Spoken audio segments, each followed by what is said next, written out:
സംസ്ഥാനത്തെ സ്കൂളുകളിൽ അധ്യാപക വിദ്യാർത്ഥി അനുപാതം കുറയ്ക്കും. അധ്യാപകർക്ക് തൊഴിൽ നഷ്ടപ്പെടുന്നത് ഒഴിവാക്കാനാണ് സർക്കാർ എയ്ഡഡ് സ്കൂളുകളിൽ അധ്യാപക വിദ്യാർത്ഥി അനുപാതം കുറയ്ക്കുന്നത്. നമ്മുടെ സ്കൂളുകളിൽ ഓരോ വർഷവും പുതുതായി ചേരുന്ന കുട്ടികളുടെ എണ്ണത്തിൽ കുറവ് സംഭവിക്കുന്നു. ഇതുമൂലം നിയമനം ലഭിച്ച അധ്യാപകരിൽ പലരും തൊഴിൽ ഭീഷണി നേരിടുകയാണ്. ഇതൊഴിവാക്കാനാണ് സർക്കാർ അധ്യാപക വിദ്യാർത്ഥി അനുപാതം കുറയ്ക്കുന്ന കാര്യം ആലോചിക്കുന്നത്. BRCകളിൽ ഉൾപ്പെടെ അധ്യാപകരെ പുനർവിന്യസിച്ചിട്ടും ഒഴിവുകളില്ലാതെ വന്നതോടെയാണ് അധ്യാപക വിദ്യാർത്ഥി അനുപാതം കുറയ്ക്കാൻ സർക്കാർ നിർബന്ധിതരായത്.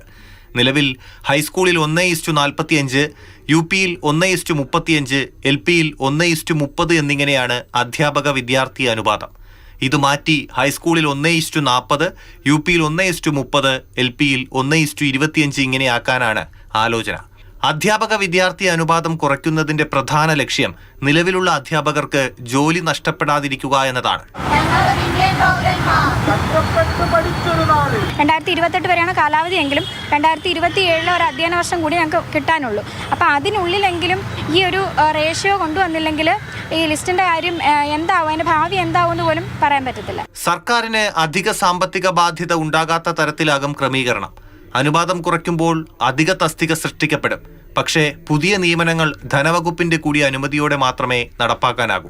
LP, UP, HS വിഭാഗങ്ങളിൽ അധ്യാപക വിദ്യാർത്ഥി അനുപാതം കുറച്ചാൽ നിലവിലുള്ള അധ്യാപകരുടെ ജോലിയും നഷ്ടമാകില്ല. സെക്രട്ടേറിയറ്റിന് മുന്നിൽ സമരം ചെയ്യുന്ന LPSC റാങ്ക് ഹോൾഡേഴ്സിന്റെ സമരവും അവസാനിക്കും. ടി. സരീഷ്ണ, മാതൃഭൂമി ന്യൂസ്, തിരുവനന്തപുരം.